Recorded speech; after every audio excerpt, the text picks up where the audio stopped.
Doctor Manmohan സിംഗിന് രാജ്യത്തിൻ്റെ അന്ത്യാഞ്ജലി.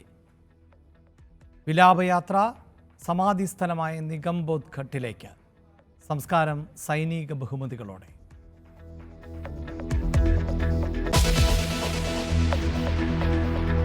പെരിയ ഇരട്ടക്കൊലക്കേസിൽ അല്പസമയത്തിനകം CPIM നേതാവ് P. പീതാംബരൻ ഒന്നാം പ്രതി. നീതി ലഭിക്കുമെന്ന പ്രതീക്ഷയിൽ ശരത് ലാലിൻ്റെയും കൃപേഷിൻ്റെയും കുടുംബം.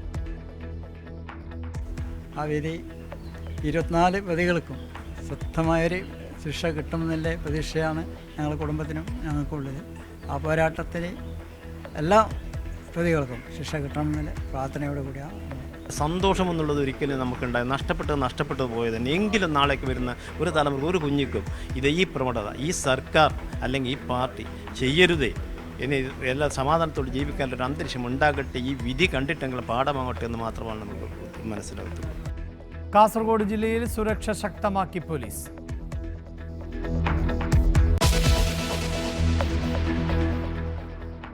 തമിഴ്നാട്ടിൽ വാഹനാപകടത്തിൽ 3 മലയാളികൾ മരിച്ചു. അപകടം പെരിയകുളത്ത് കാറും മാനും കൂട്ടിയിടിച്ച്.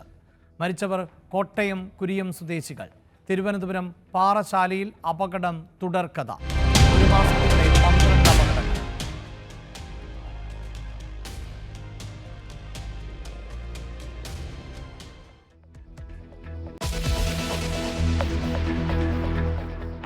ഗവർണർ ആരിഫ് മുഹമ്മദ് ഖാന് സംസ്ഥാന സർക്കാരിന്റെ യാത്രയയപ്പില്ല. തീരുമാനം സർക്കാർ ഗവർണർ പോരിന്റെ ബാക്കി.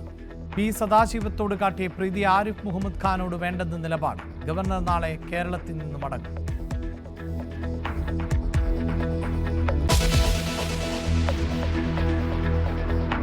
CPIയിലും പെരുമാറ്റച്ചട്ടം നടപ്പാക്കാൻ തീരുമാനം. പാർട്ടി അംഗങ്ങളും നേതാക്കളും മദ്യപിക്കരുത്.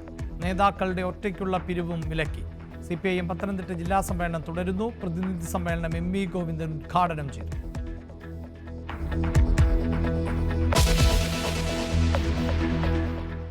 കേക്ക് വിവാദത്തിൽ വിമർശനം ആവർത്തിച്ച VS Sunilkumar. Thrissur mayor MK വർഗീസിന്റെ വീട്ടിൽ BJP നേതാക്കൾ പോയത് നിഷ്കളങ്കമായി കാണുന്നില്ല. കൂടുതൽ വിവാദത്തിനില്ല എന്നും സുനിൽകുമാർ.